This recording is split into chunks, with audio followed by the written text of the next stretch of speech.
And now for the awards. Part 1. The first award is the Bad Haircut Award. And we have a number of nominations, the first one being Jason Cook. And another one who's certainly living up and continuing the performance tonight is John Gromer. And our third nomination is Daryl Arbin. And our last nomination is Brett Tchaikovsky, who came with his treble clefs on the side of his desk. And the winner is Daryl Arbin. He, as you know, left us partway through the year after he recovered from his haircut, and we'll post this on to him.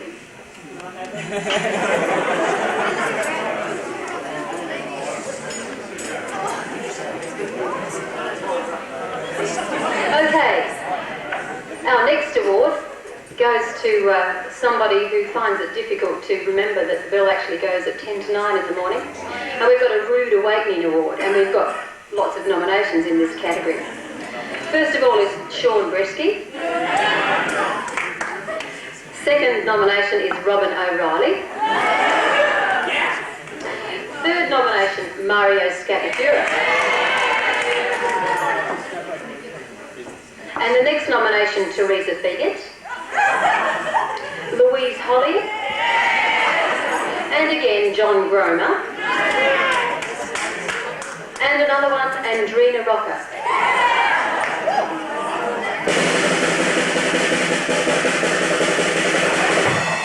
And the winner is, by a long shot, this person actually made his first early morning lesson the day before the exam, Mario Scappadura.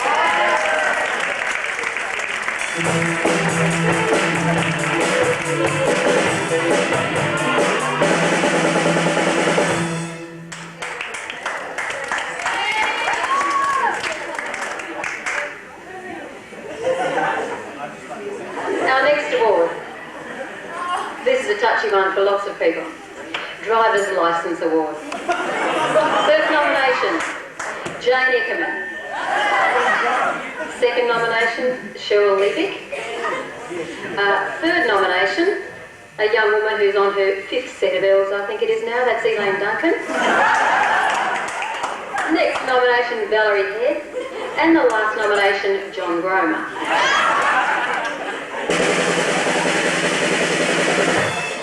And the winner is the person who had trouble realising that when they'd indicated they were going left, that's the direction they should go. This person went right and wrote off Mrs. Zill's car, Cheryl Liebig.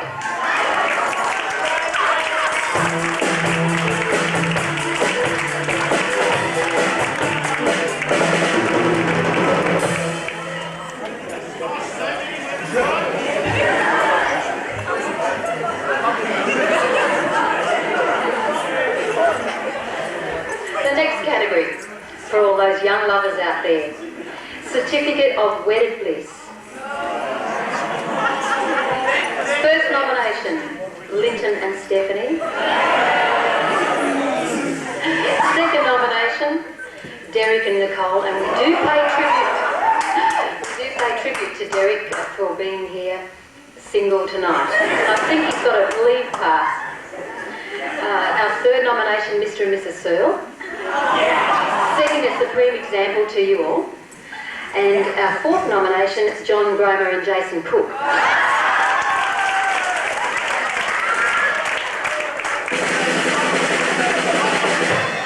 And the winners are Stephanie and Linton.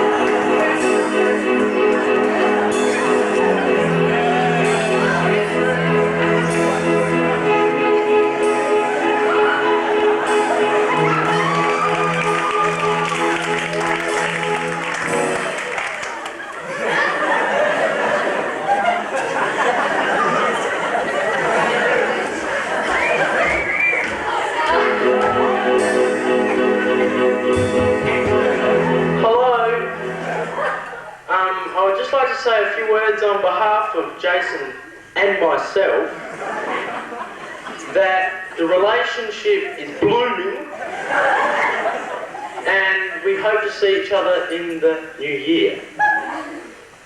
Over to Jason. What more can I say?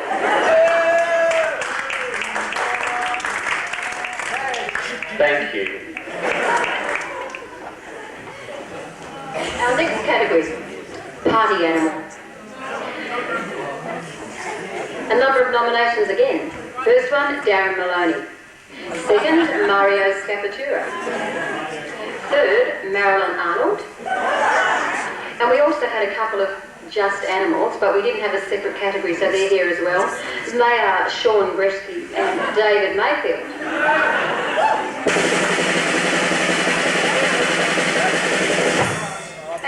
And this person, we believe, hosted the largest party of the year when just about everybody turned up to her place after the Year 12 ball, Marilyn Arnold.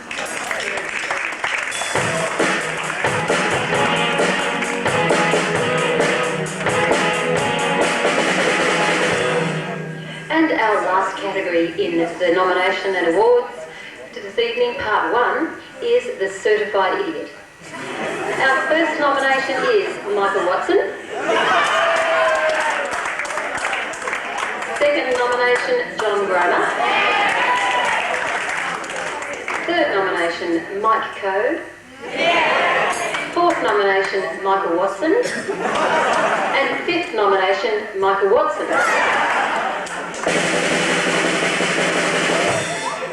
And the winner of this award for outstanding performance in defiance of the law, having the insanity to drive straight through a breathalyzer when not pulled over, and then denying that it was his car, police, Michael Watson.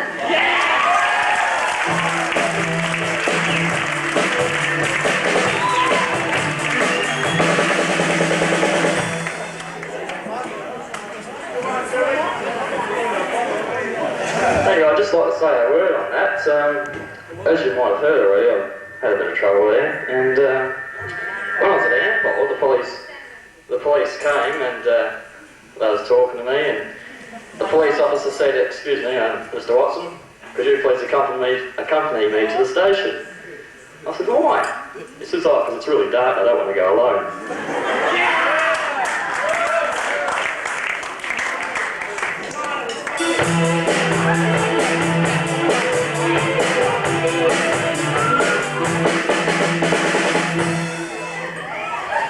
Thank you very much. Now we have some Golden Geek nominations that have been handed in. Golden Geek number 1. It was a warm Saturday night and Geek was playing pool with his Aussie mates. After slowly emptying the contents of an unlabelled bottle that looked like flat lemonade, Geek and friend decided to go for a walk down to the river. After reaching the river, Geek's friends walked out onto a small platform jetty surrounded by the still waters of the moss-covered river. After contemplating the meaning of the Geek of life, Geek's friends' thoughts were abruptly interrupted by the sound of an enormous splash. He whirled around only to see the bubbling water. Then like a swamp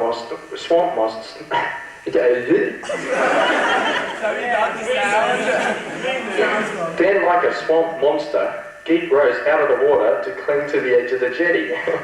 Apparently, Geek had assumed the water was sand in his slightly intoxicated state. Well done, Danny. The Aquaman. And we have another one. It was quite a hot day when Geek and friends went skiing on a big black tractor tube. And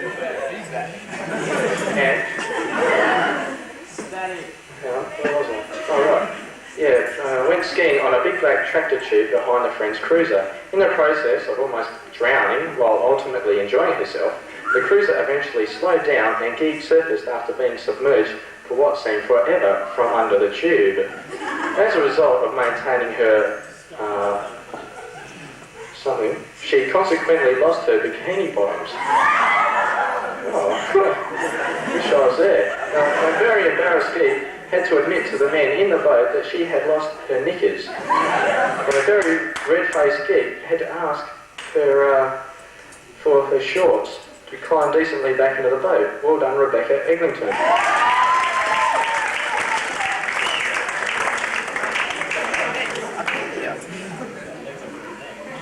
What are we doing now?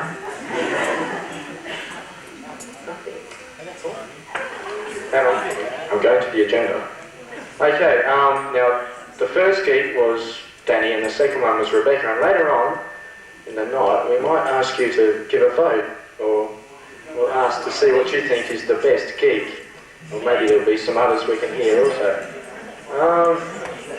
We're going to go to the main course now, and we'll ask for the same system as we had before, where we go table by table, and except we'll start this side. Okay. Mr. Sell's table. Are the ladies ready?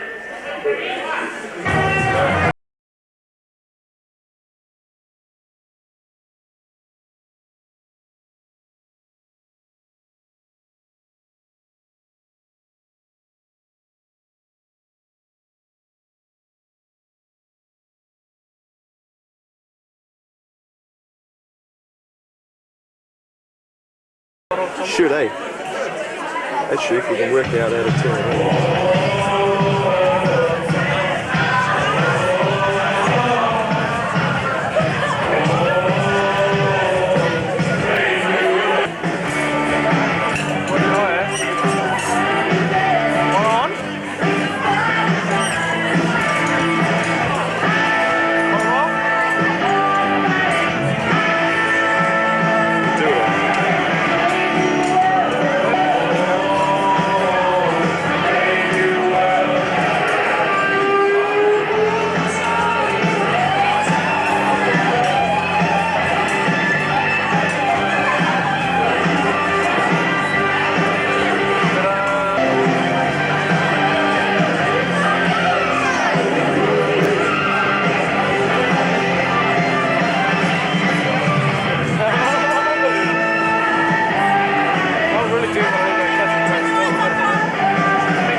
If everyone could take their seat, please. We have some more awards, and two lovely ladies are here to present them again.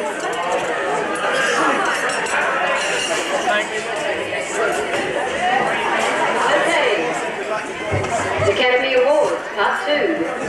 Thank you to Fire and Ice for setting the mood for our first award, which is the Best Kisser Award. And the first nomination for a very convincing performance in the practice rooms of the Music Suite with young Year 9 students, Danny Stubbington.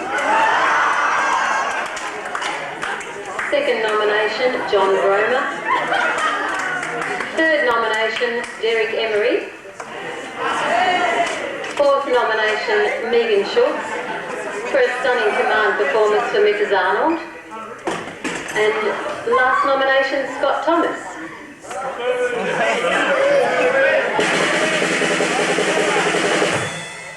And the winner is, for an almost year-long and very sustained performance in the Daily Kiss at 8:50, Derek Emery.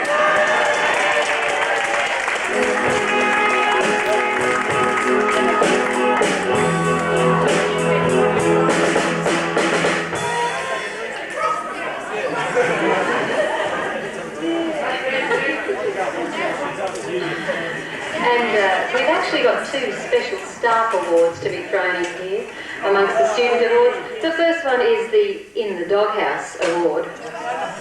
And there's only one nomination for this, and therefore one obvious winner. This person forgot his wife's birthday this evening, today and this morning.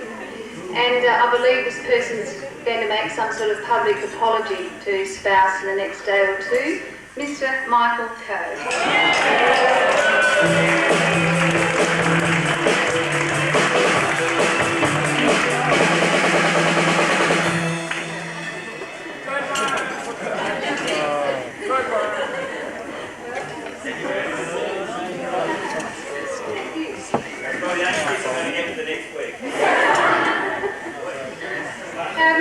This second staff award is a special award which doesn't have a category.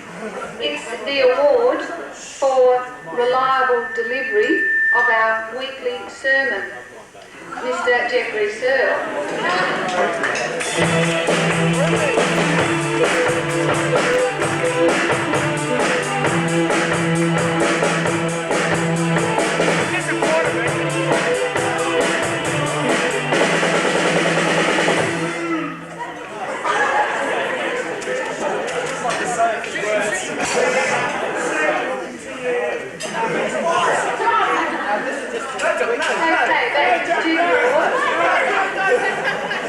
And here's a very serious award. This is the Cheerfulness Award. When most people arrive at school carrying angers and frustrations from their morning or night before, some people actually manage to be cheerful. Some of us need these people as a tonic to wake us and cheer us up. A person who is consistently happy does well. The recipient of this award has been appreciated by his class teacher and fellow students for his never-failing cheerfulness. His happy quips, especially in the morning, were great. The nominees for this award are Ruth Brown, Christina Zenker, Darren Fraser and John Gromer.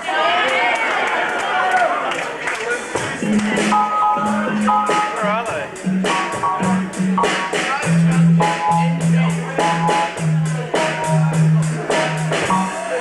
And the winner is Mr. Happiness himself, Martin Jericho.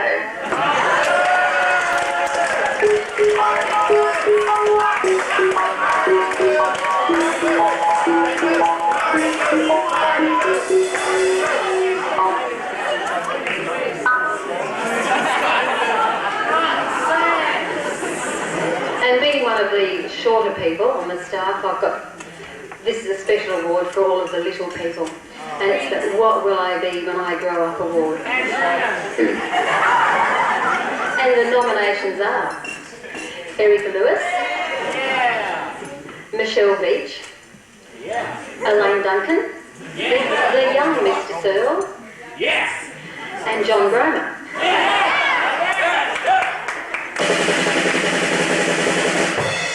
And the winner is a very petite Michelle Beat.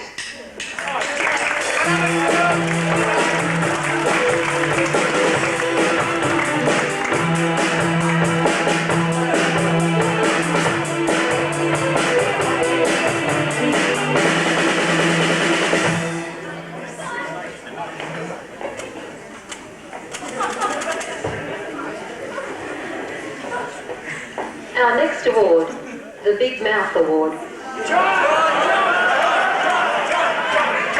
Yes, you guessed it. The first nomination, John Gromer.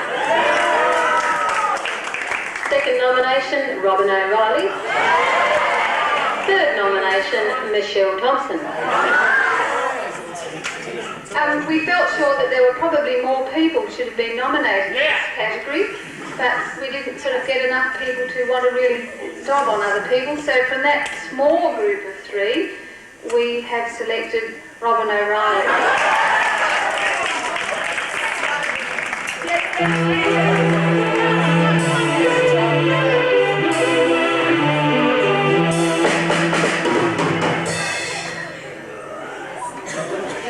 Two more awards to go. The next one is the Wine Taster's Certificate. First nomination, David Mayfield. Next nomination, Matt Glastonbury. Next nomination, Mario Scappatura. Next nomination, John Gromer. And final nomination, Grant Kennett.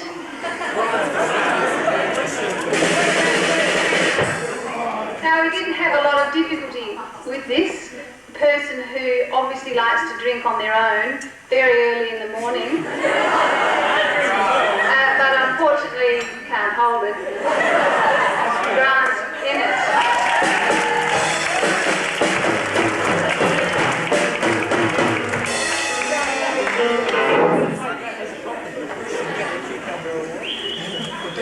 And for our last award this evening is for the students who just pretend to be students. It's the Clayton's Student Award. First nomination, John Bromer. All of the Year 12 students. Next nomination, Matt Glastonbury, Paul Hampel, Louise Holly and David Mayfield. And I think we've actually got a very good winner here because this person is definitely a Clayton student, definitely doesn't do anything while they're here. But in fact, we think he's found his true vocation tonight as an MC. Paul Hampel.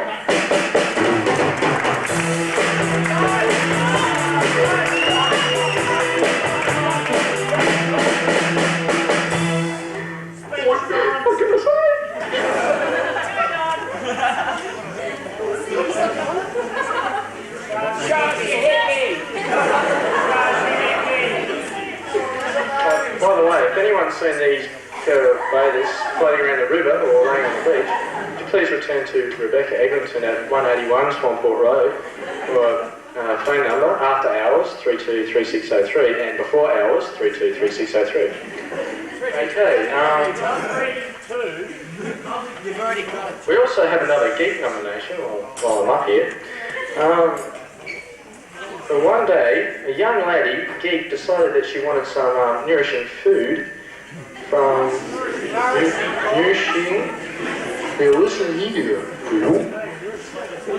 from the world-class McDonald's restaurant.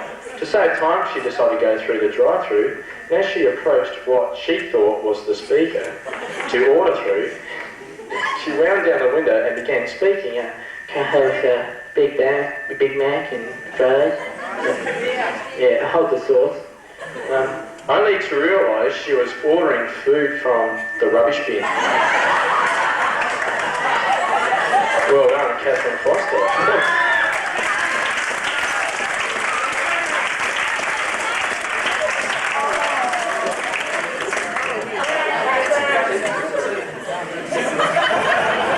Everybody's invited. Now, we a lot of people probably didn't know this, but Shirley Mole?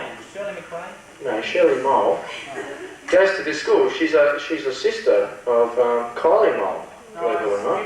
And she's going to say a few words, I believe, if she ever turns up. Okay. I'll just set the mic up here.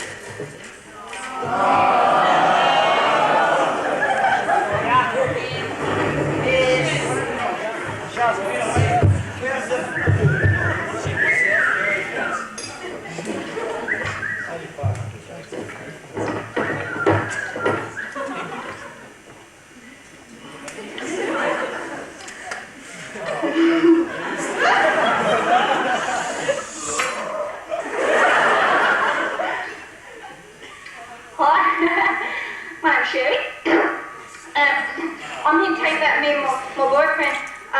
He's so excellent. Oh, my boyfriend Mario. Me and my boyfriend, we sit outside the canteen shelter, you know. It's so cool. When we sit outside there, we can see where the Yarjity teaches. And when he's not looking, you can sneak in the canteen, you know. It's so cool. Anyway, we were sitting outside the canteen shelter one day, and Matt Glastonbury, he sneaks in, and Mr. Chamberpot, he catches him. It's so cool. And it's really excellent because Mr. Chamberpot, he goes, go to the end of the line. And Matt goes, oh, I don't want anything now. And Mr. Chamberpot, he goes, you got to go to the end of the line anyway. And Matt Glastonbury, anyway, he goes to the end of the line, and it's so cool. He had to wait for so long. And when he gets to the door, he goes, I think I have a pie now. Mr. Chamberpot wouldn't let him have one. It's so funny. Anyway, me and Mario is so excellent. Me and Mario.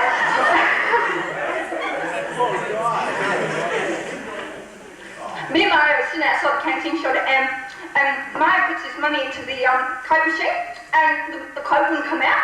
Anyway, so Mario goes and kicks it, and it was so cool. It's just like Fonzie in the olden days, or like Don Johnson, or Paul Hampel, or like Mr. Norton, you know. And the Coke came out, and that was really, really excellent. And then along comes, do you know who put their money next? It was Christina. Christina, she puts her money in, you know, and the Coke doesn't come out then, you know. And so she's really spewing. I mean, she was spitting blood and she sits up. She kicks it and everything. Anyway, when she kicks it, no Coke comes out, she goes off, she was spewing. And to Mario, he goes over and he kicks it, and just like before the Coke comes out, we got to drink it. It's so excellent. So Christina, she pushed the Diet Coke button. We what's that? Yes. And we had a singing ball, you think, and at the singing ball, well, before the singing ball, I think it was Robin reckoned to Teresa, who reckoned to Tiffany, who reckoned to Megan, who reckoned to Linda, who reckoned to Tamara, who reckoned to me. But no, it was Teresa who reckoned to Robin, who reckoned to Tiffany, who reckoned to Linda, who reckoned to Tamara, who reckoned to me. Or was it Tamara who reckoned to Robin? Anyway, somebody reckoned that Christina said that she was going to wear the same dress as me. Can you believe that? What a spat. I mean, as if she could fit into the dress with me and it wouldn't even fit up. I mean, that's so dumb. Anyway, so she didn't have to wear my dress up for I suppose she thought if she wore my dress she'd be able to go with Mario, but everybody knows that she looks better in my dress. And so Mario's so it's so cool. By the way, you know, don't you, that Christina thinks that because she was Mario's debutante's partner when she was little, she thinks that she can have him, but she's really spewing because I got it. It's really funny. It's quite excellent, really. Anyway, when we were at the ball, it was really excellent because Christina didn't have anybody to go with, and I had Mario. Anyway, and Christina, she had to wear this dress, like her mother made her wear this dress that was blue, and it looked like my granny's doll toilet holder cleaner thing, you know? It was so excellent. Anyway, when we got to the ball, Mario asked me to dance. Oh, he's a so good dancer. Mario asked me to dance, and we started dancing because he wanted to dance in the competition dance so he could win by the ball. But I don't think he'd win by the ball because I tied his bow and it wasn't very good, it was really crooked. But anyway, the person who won by the ball was Derek Emery, and I can't see why he won. It was so spat because his bow was the colour of his girlfriend's dress. Can you believe that? I mean, that's so spat. And then Mario says to me, he goes, I wish I had a bow tie the colour of your dress. And I said, oh, what? He goes, because then I might have won the ball. And I said, oh, well, you could have got one. He goes, well, I couldn't because your dress is so many colours. And I said, oh, duh, you can get bow ties every colour these days with polka dots and things. And he goes, you're dropped. And I said, well, I go, oh, no, that means Christine might be able to dance with me. That would be disgusting. But it's okay, because at the party at Marilyn's place afterwards, we started going together again because it was so didn't know it was me, so that was cool.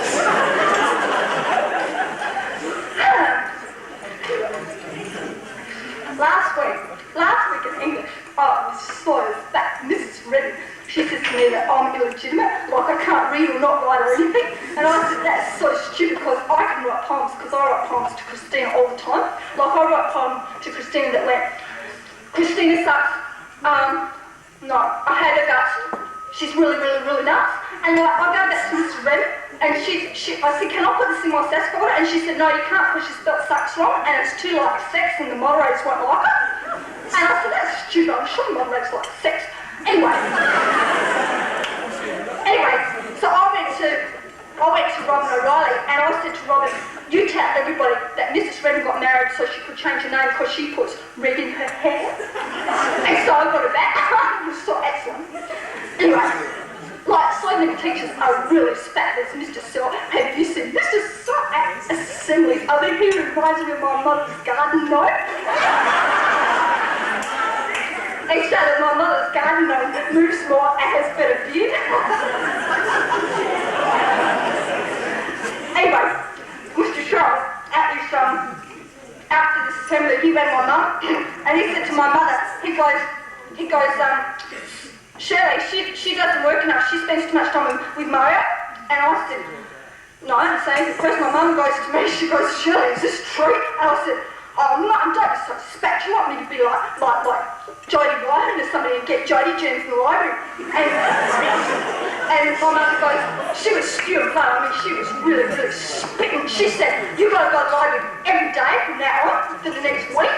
Oh, boy, it was on that. But Ma and me, we went to the AV room anyway every day that week in the dark. It was so cool. He was such an excellent kid. Anyway. Is that why you passed legal study? Miss Winkle in legal studies was such a stat. Do you know, she set us this impromptu human rights and the law talk that we had to do. And she says, she goes, when it gets to my turn, she goes, oh, Shirley, I know that you won't do it, so Drago, you can go next. And so Drago gets up and he picks a topic out of the box and he goes, I'm going to do a talk on the universal degradation of civil and political rights. He's so fat, he uses such big words. Anyway, I go, Drago, it's okay, I'm going to do a talk now after all. I'm going to do it. So I pick out a topic and it was the American Bill of Rights and especially the right to bear arms. Now, I'm really into human rights. I mean, in home economics, we always call Mrs. Brennan Mrs. Brent person because it's equal opportunity and all that sort of thing. So I thought, yeah, this would be really, really easy because I know all about the right to bear arms. So I gave this talk because I mean, sleeves went out with the dark ages, you know. Anyway, everybody knows you've got to have a right to have cool clothing on these days. And you know, like, if you can wear bare legs, you can wear bare arms, and boys sometimes don't wear shirts at all. And Swinkle said that I flunked it. I mean, that's so dumb. I mean, I gave a good talk. And I think it's just that she's so fat because she doesn't wear bare arms or anything because she doesn't wear tank tops. So that, but yeah.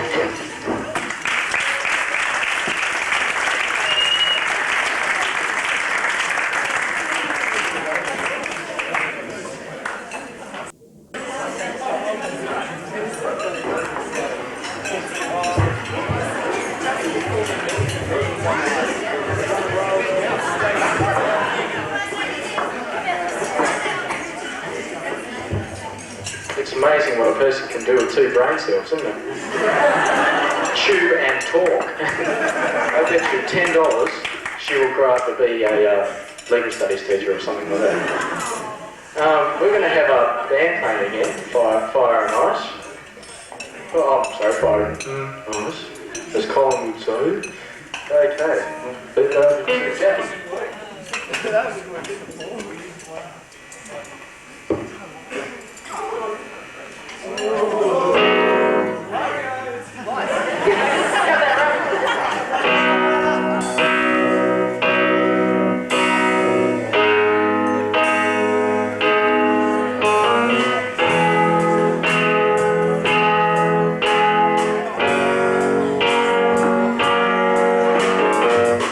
When I was young, so much younger than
while Dave's fixing up the guitar.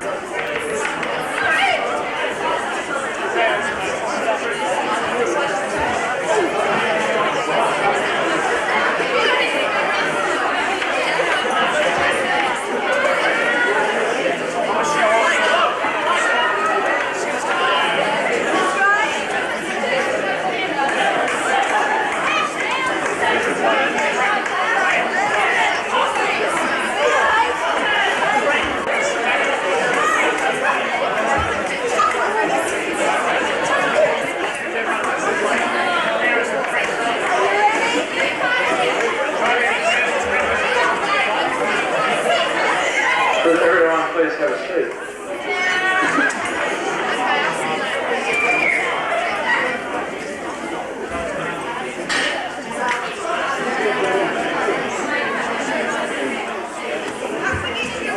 Jodie Wine, would you come forward please?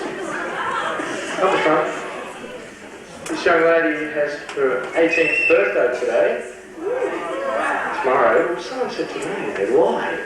Come up, come right up the front here. Oh, look at this. Happy birthday to you. La la la. Happy birthday to you. La la la. Happy birthday, dear Jodie. Happy birthday to you.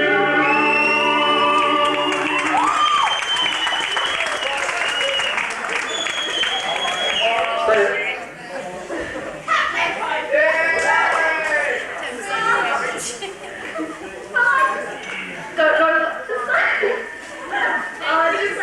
Thank you for buying me, Sonia and Molly. I can kill you later.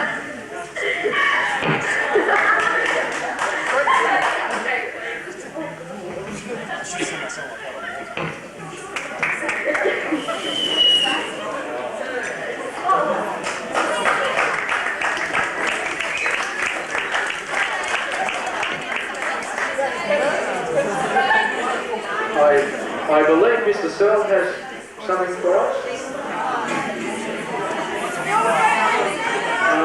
Is everybody, where is now? Not quite everybody's here. Verses a couple of those songs with the finish of that last bracket. But perhaps I can share with you a couple of intimate secrets of a couple of your teachers as well before I formally bid farewell. Miss Winkle, you saw her in a different light today, and it reminded me of the character she played on the last day Year 12s were at school. In fact, she was dressed in the same clothes. But what some of the students, of course, in the yard didn't realise, that she was a teacher and not a student. In fact, she went up to one kid smoking, caught him red-handed. He did not have any excuse whatsoever.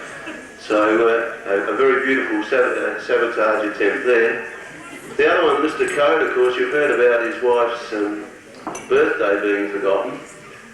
But he intended, with all very good intention, to make up. And so, as he couldn't cook tea, he ordered pizza.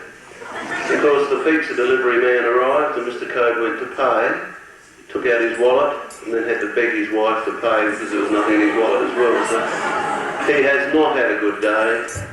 We trust tomorrow might be a lot better for him. But to all of you, particularly those students who will not be returning, good luck for the future. As Mr. Searle said, thank you very much for what you've done for Murray Bridge High. We hope you've enjoyed your stay here.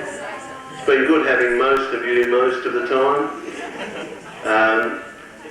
For your results in January, I trust you're all looking forward to those. Good luck with those as well. And may you have every success. Thank you very much. Okay, could the boys come up here please? John, where are the rest of them? Which ones? Cookie, Dave? No, you're not. Darren? Come on fellas. Bruce? Ben, you're going to sing a song or two.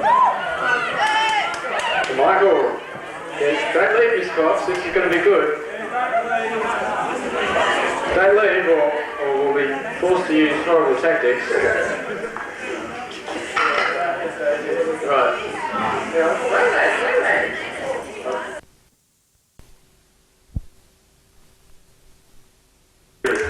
have a bit of applause for Mrs. Cox and Don Johnson.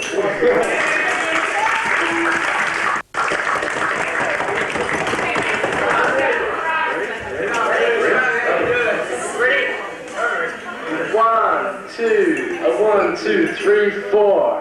You never close your eyes anymore when you kiss your lips.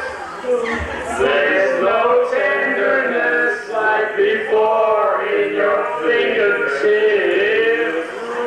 Baby, you have to show it, but baby, you know it. You lost that love and feeling. Oh, that love and feeling. You realize that love and feeling now it's gone, gone, gone. Whoa, whoa, whoa, bum, bum, bum, bum, bum, bum, bum. Baby, I get down on my knees.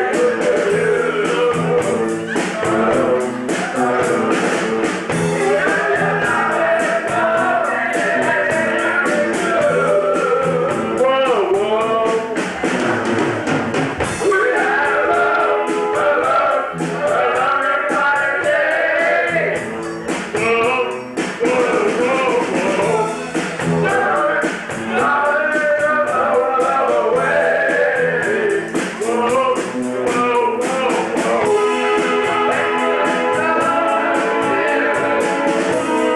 Whoa, that love and feeling. You lost that love and feeling. Now it's gone, gone, gone. Whoa, whoa, whoa.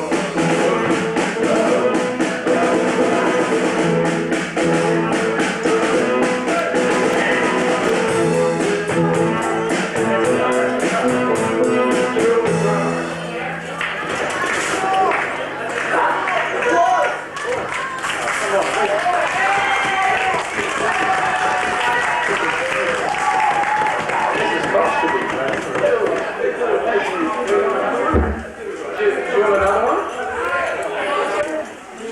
Michael, no, Michael wants to say something.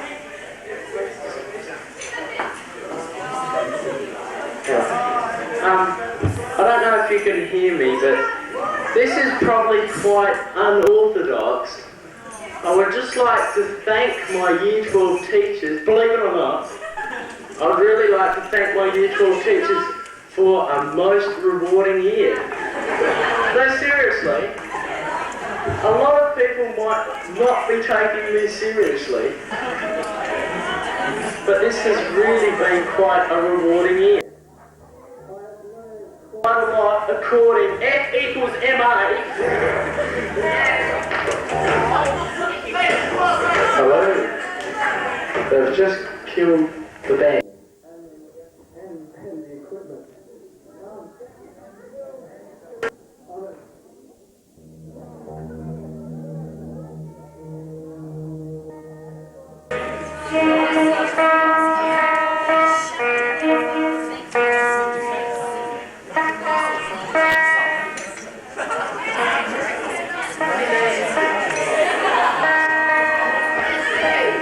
You want them off?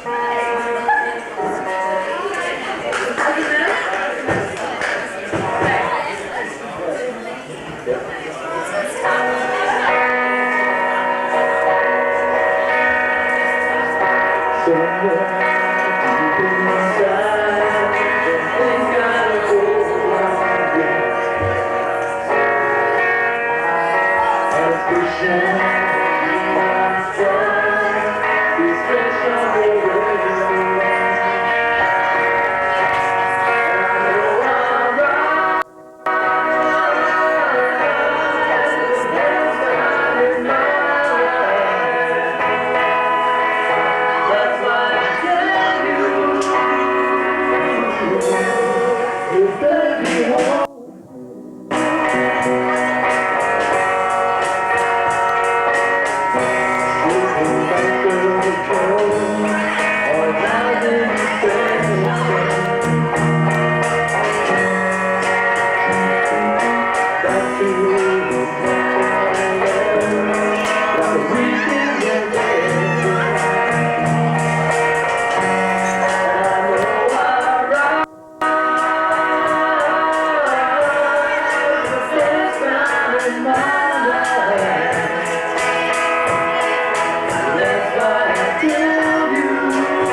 Darren or Jason.